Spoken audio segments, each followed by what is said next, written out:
స్టేషన్లో రైలు ఆగగానే అభినవ్ క్రిందికి దిగాడు.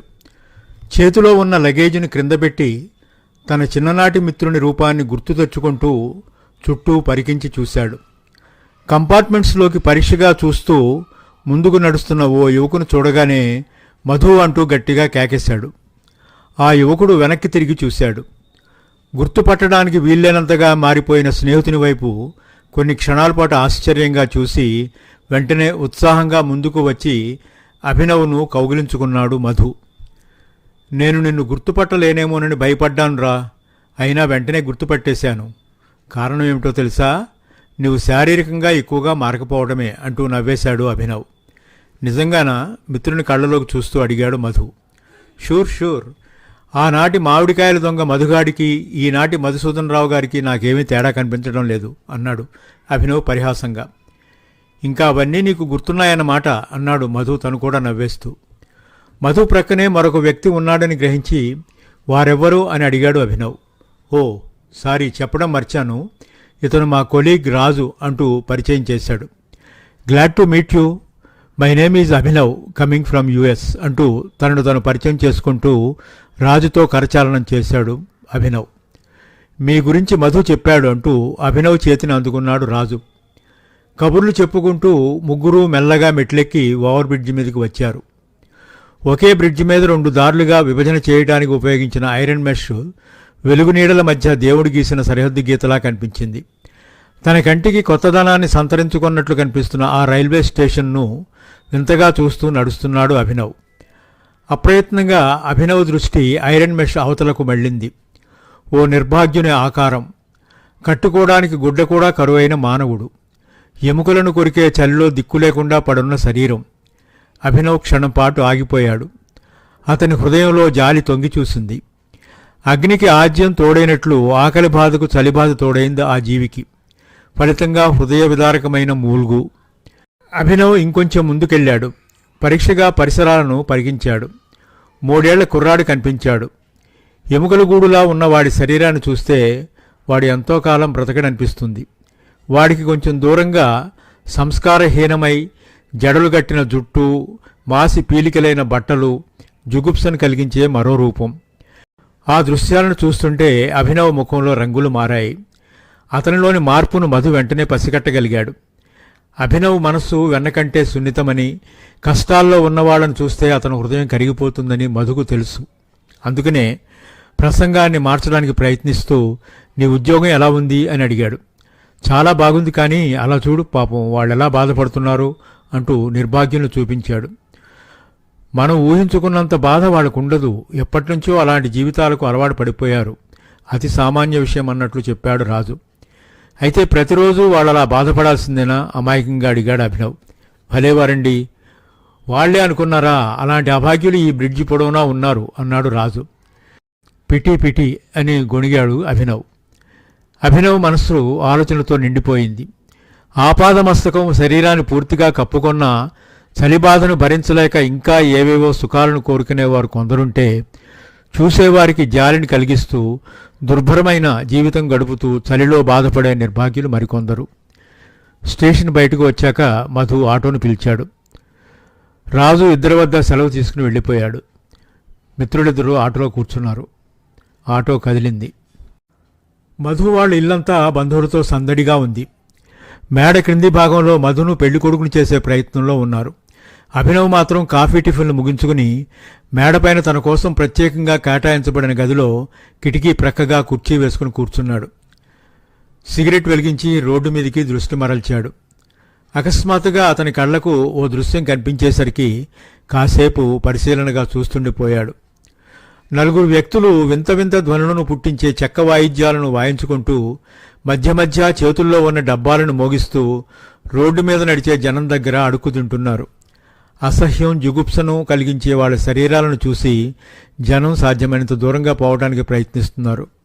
కానీ వీళ్ళు మాత్రం వాళ్లకు సాధ్యమైనంత సమీపంగా వెళ్ళడానికి ప్రయత్నిస్తున్నారు. నడుస్తున్న వాళ్ళ ముఖాలకు దగ్గరగా డబ్బాలు పెట్టి బాబూ బాబూ అంటూ అడుక్కుంటున్నారు. ఒక ప్రక్క చీము నెతురు కారుతూ ఘోరమైన వ్యాధిని అనుభవిస్తూనే వేరొక ప్రక్క చారెడి గింజల కోసం వాళ్ళు పడుతున్న తాపత్రయానికి అభినవ్ జాలిపడ్డాడు. మెల్లగా వరండాలోకి వచ్చాడు. మధు వాళ్ళ ఇంటి ముందు ధర్మం బాబు అంటూ అరుస్తున్న బిచ్చగాడు ఒకడు కనిపించాడు. అంతలోనే వాళ్ళ ఇంటి ముందు ఓ ఆటో వచ్చి ఆగింది. అందులోంచి ఓ మధ్య వయస్కురాలు 5 ఏళ్ల పాపతో పాటు క్రిందికి దిగింది. వాళ్లను రిసీవ్ చేసుకోవడానికి మధు వాళ్ళమ్మ బయటకు వచ్చింది. ఎదురుగా గుమ్మం ముందు కనిపించిన బిచ్చగాడిని చూడగానే ఆమె కోపంతో ఊగిపోయింది. నువ్వింకా ఇక్కడే తగలడ్డావా? ఎన్నిసార్లు చెప్పాలిరా పొమ్మని అంటూ కసురుకుంది. బిచ్చగాడు విచారంగా వెళ్ళిపోయాడు. ఏంటిది, మీ కోడళ్ళిద్దరినీ తీసుకురాకుండా చిట్టిదాన్ని ఒక్కదాన్నే ఎంటేసుకొచ్చావా? అన్నయ్య గారు రాలేదే? అన్నట్లు మీ పెద్దమ్మాయి కూడా ఇక్కడే ఉందటగా, దాన్ని కూడా తీసుకురాకపోయావా? ప్రశ్నల వర్షాన్ని కురిపిస్తూ బంధువుల్ని హాల్లోకి తీసుకెళ్ళింది మధు తల్లి. అభినవ్ ఆశ్చర్యపోయాడు. ఇంతకు మునుపే కడుపు కాలుతుందని కాళ్లా వేళ్లా పడిన బిచ్చగానికి బిచ్చం వేయడానికే తీరిక లేనట్లు మాట్లాడింది ఆవిడ. మరి ఇప్పుడు ఎంతమందికైనా ఆతిథ్యం ఇచ్చే శక్తి తీరిక తనకున్నట్లు మాట్లాడుతుందేమిటి? మానవ నైజం ఎంత విచిత్రం! చేతిలో ఉన్న సిగరెట్ బయటకు విసిరి తన గదిలోకి వెళ్ళిపోయాడు అభినవ్. అమ్మవారి ఆలయంలో మధు పెళ్లి. రంగురంగుల విద్యుత్ దీపాల తోరణాలతో అమ్మవారి గుడి కమనీయంగా కనిపిస్తుంది. కొండమీదికి కనిపిస్తున్న పట్టణ సౌందర్యాన్ని ఆసక్తిగా తిలకించాడు అభినవ్. హలో, మీరిక్కడే ఉన్నారా అంటూ అక్షింతలను తెచ్చి ఆనంద్ చేతిలో పెట్టాడు రాజు. మండపం దగ్గరికి వెళదాం రండి, మన మధు 3 ముళ్ళు వేయడానికి సిద్ధంగా ఉన్నాడు అంటూ నవ్వుతూ ముందుకు నడిచాడు రాజు. మంగళ వాయిద్యాల మ్రోతలో, బంధుమిత్రుల ఆశీర్వచనాల అక్షంతలతో, ఫ్లాష్ కెమెరా వెలుగులో నేను ఓ ఇంటివాణ్ణయ్యాను అనిపించుకున్నాడు మధు. తను తీసుకువచ్చిన ప్రజెంటేషన్ మధుకు అందజేసి మండపంలోంచి బయటకు వచ్చాడు అభినవ్. మధుకి విముక్తి కలగడానికి కొంత టైం పడుతుందని ఊహించి మెల్లగా స్వామివారి ఆలయం వైపు నడిచాడు. ఆ రోజు శుక్రవారం కావడం చేత కాబోలు భక్తుల సంఖ్య ఎక్కువగానే ఉంది. స్వామి దర్శనం చేసుకుని కూల్ డ్రింక్ త్రాగడానికి క్రిందికి బయలుదేరాడు. ఒక్కొక్క మెట్టే నెమ్మదిగా దిగాడు. మెట్లకి ఇరుప్రక్కల బిచ్చగాళ్లు, వాళ్ల ముందు మాసిపోయిన పాతగుడ్డలు, దీనాతి దీనమైన అరుపులు, అంతులేని అభ్యర్థనలు, అనేక రకరకాల మనుషులు, స్త్రీలు, పురుషులు, పిల్లలు, చెవిటివాళ్లు, అవిటివాళ్లు, మూగవాళ్లు. అభినవ్ మనస్సు వికలమైంది. వీళ్ళకి స్థితి రావడానికి కారణం ఏమిటి? యాచిక వృత్తి వీళ్లకు వంశపారంపర్యం కావాల్సిందేనా? వాళ్ళ జీవితాలకు మార్పు లేదా? కూల్ డ్రింక్ త్రాగడానికి వచ్చానన్న విషయాన్ని మర్చిపోయి బిచ్చగాళ్లను గూర్చి ఆలోచిస్తూ వెనుతిరిగి పెళ్లివారిని కలుసుకోవడానికి కొండమీదికి వెళ్ళాడు అభినవ్. మధ్యాహ్నం 12 దాటింది. అప్పటికింకా మేడ క్రింద పంక్తి భోజనాలు జరుగుతూనే ఉన్నాయి. వచ్చిన బంధువులను పరామర్శిస్తూ మధు హడావుడిగా తిరుగుతున్నాడు. అంతకు మునిపే భోజనాన్ని ముగించుకున్న అభినవ్ మేడ మీద గదిలో కిటికీ ప్రక్కనే కూర్చి వేసుకుని రోడ్డు వైపు చూస్తుండిపోయాడు. మున్సిపాలిటీ చెత్తకుండీకి కొంచెం దూరంగా 2 కుక్కలు తోకలు ముడుచుకుని కూర్చున్న దృశ్యం అతనికి కనిపించింది. కుండీ ప్రక్కనే 2 ఆడవాళ్లు 3 పిల్లలు ఉన్నారు. వాళ్ల వేషాలు వారి ఆర్థిక పరిస్థితిని వెల్లడి చేస్తున్నాయి. కుండీలో పడేసిన ఎంగిలి విస్తళ్లలో తమకు కావలసిన పదార్థాలను ఏరుకుంటున్నారు వాళ్ళు.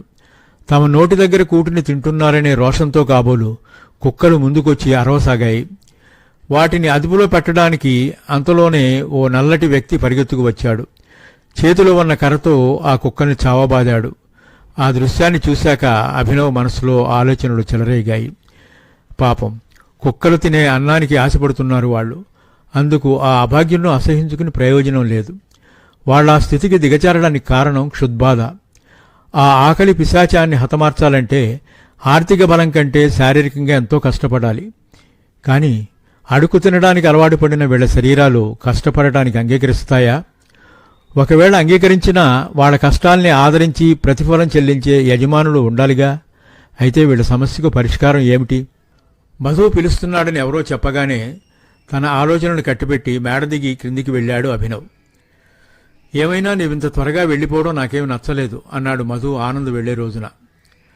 Don't think otherwise. నాకేమాత్రం అవకాశం ఉన్నా ఓ వారం రోజుల పాటు ఇక్కడే ఉండేవాణ్ణిరా.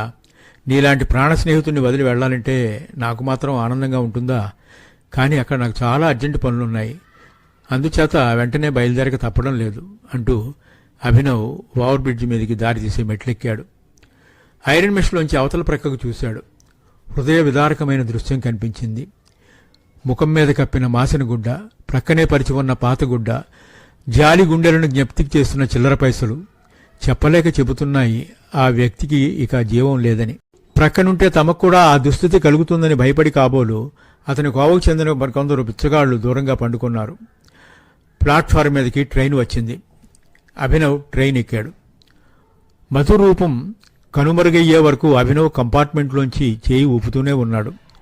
కొన్ని నిమిషాలు అలానే నిల్చుని చివరకు తన సీట్లోకి వెళ్లి కూర్చున్నాడు. ఆ నిశీధిలో ట్రైన్ భారంగా నడిచిపోతుంది. ఆ చీకట్లో అతని కళ్ల ముందు ఎన్నో ఆకారాలు కదలాడాయి. ఓవర్ బ్రిడ్జి మీదున్న అభాగ్యులు, రోడ్డు మీద పోతున్న కుష్ఠరోగులు, గుడిమెట్లను ఆశ్రయించిన బిచ్చగాళ్లు, ఎంగిలాకులు కాసిపడే నిర్భాగ్యులు. ఏనాటికైనా వారికి కూడా మంచి రోజులు వస్తాయా? వాళ్ళ జీవితాలకు వెలుగు లభిస్తుందా? వాళ్ళ సమస్యలు పరిష్కరింపబడతాయా? అసలు వాళ్ళ దుస్థితికి కారకులెవరు? ఎన్నో ప్రశ్నలు అతని హృదయంలో ఉదయించాయి. మానవుడు నైతికంగా దిగజారిపోతున్నాడు. పాపభీతిని ఏనాడో విడిచిపెట్టాడు. స్వార్థం, పదవీ వ్యామోహాలకు బందీ అయిపోతున్నాడు. స్వప్రయోజనాల కోసం ప్రతి రంగంలో రాజకీయపు రంగును పూస్తున్నాడు. ఇక రాజకీయ నాయకులైతే తరతరాలకు తరగని సంపాదనను తమ వారసులకు సంపాదించి పెట్టడానికే తాపత్రయపడుతున్నారు. కానీ తమను నమ్ముకుని ఓటు వేసిన వాడి గురించి పట్టించుకోవటం లేదు. తమ దేశాన్ని అభ్యుదయ పథాన నడిపించి సస్యశ్యామలం చేసే బాధ్యత తనకు కూడా ఉందని ప్రతి మానవుడు గుర్తించిన నాడు, ఈర్ష్యా ద్వేషాలకు, కుట్రలు, కుయుక్తులకు, స్వార్థానికి అతీతంగా ప్రతి వ్యక్తి నిలిచిన నాడు మనకు మంచి రోజులు వచ్చినట్లే. ఇదంతా జరగాలంటే మన ఓటర్లు తమ ఓటునే ఆయుధంగా ఉపయోగించాలి. స్వార్థపరులైన రాజకీయ నాయకులను చీకొట్టాలి. చదువు, సంస్కారం, యోగ్యత, సేవా తత్పరత కలిగిన అభ్యుదయవాదులను, ఆదర్శవంతులను నాయకులను చేయాలి. అప్పుడే మన భారతదేశం సస్యశ్యామలమై అరాచకాన్ని, పేదరికాన్ని తరిమికొట్టగలుగుతుంది. ఆలోచిస్తూనే నిద్రలోకి జారిపోయాడు అభినవ్.